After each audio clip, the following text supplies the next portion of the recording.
इस खबर के प्रायोजक हैं जीवन ड्रॉप मिनरल वाटर, कुशवाहा भवन निकट पंजाब नेशनल बैंक, फाजिल नगर, जनपद कुशीनगर।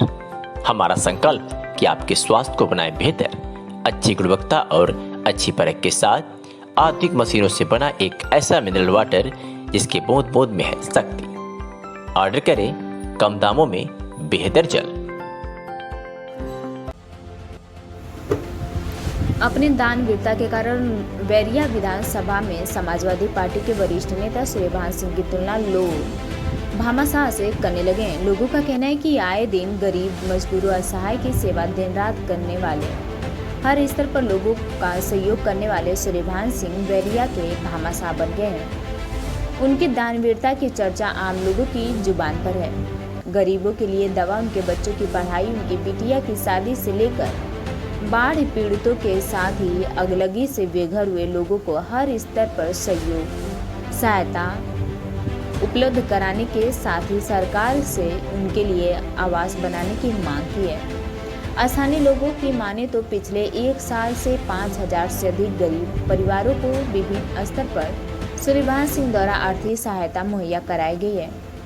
उनकी इन दानवीरता की क्षेत्र में चर्चा का विषय बना हुआ है। जी, मैं सूर्यभान सिंह समाजवादी पार्टी का एक छोटा सा सिपाही हूँ और समाज में सबसे पहले मेरा प्राथमिकता रहता है कि कहीं भी कोई कष्ट में है तो उसके दुख की घड़ी में ज़रूर पहुँच करके और जितना हो सकता उस संभव तक मदद करता हूँ। मैं करीब करीब लंबे अरसे से देख रहा हूँ कि द्वाबा के लोग कटान से अत्यधिक पीड़ित रहते हैं और बाढ़ से पीड़ित रहते हैं। मैं बार बार ये देखता हूँ, इस सरकार में भी देखा, कटान के संबंध में या कटान पीड़ितों के संबंध में या जो बाढ़ से फसल क्षतिग्रस्त होते हैं, तो जो काश्तकार हैं और जो बटाईदार हैं, जिसके नाम से भूमि है उसको मुआवजा थोड़ा बहुत मिल जाता होगा, लेकिन जो बटाई पर लेके करते हैं उनका कहीं भी ये सुविधा नहीं है कि उनके नाम से कोई मुआवजा दिया जाए। तो अगर कहीं आप पूरे जनता के हमारे सहयोग से, उनके सहयोग से अगर मैं कहीं भी जनप्रतिनिधि कभी करने का इस द्वाबा का मौका मिला तो मैं आपके मीडिया चैनल पे घोषणा कर रहा हूं कि मेरा सबसे पहले प्राथमिकता रहेगा कि जितने द्वाबा के अंदर कटान पीड़ित लोग हैं उनको एकदम सुविधा मुहैया कराया जाए सर्वप्रथम। दूसरा, जो बटाईदार किसान हैं उनका अगर फसल नष्ट होता है उनको मुआवजा दिया जाए। और ऐसा करने में अगर मैं संभव नहीं हो पाया और सफल नहीं हो पाया तो मेरा सदन में पहला इस्तीफा जरूर होगा।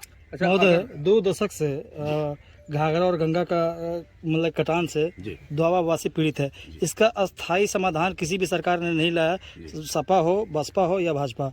इस पर क्या कहना है आपका? देखिए, इस बार 2022 में हम लोगों के राष्ट्रीय अध्यक्ष जी श्री अखिलेश यादव जी की सरकार बनने जा रही है। मैं आपको स्पष्ट कर दूं, मैं कहा भी है कि अगर द्वाबा का जनप्रतिनिधित्व करने का मिला मौका तो आप देखिएगा, लोग हवाई में बात करते हैं, मैं इतने लोगों के बीच में घोषणा करके जा रहा हूं।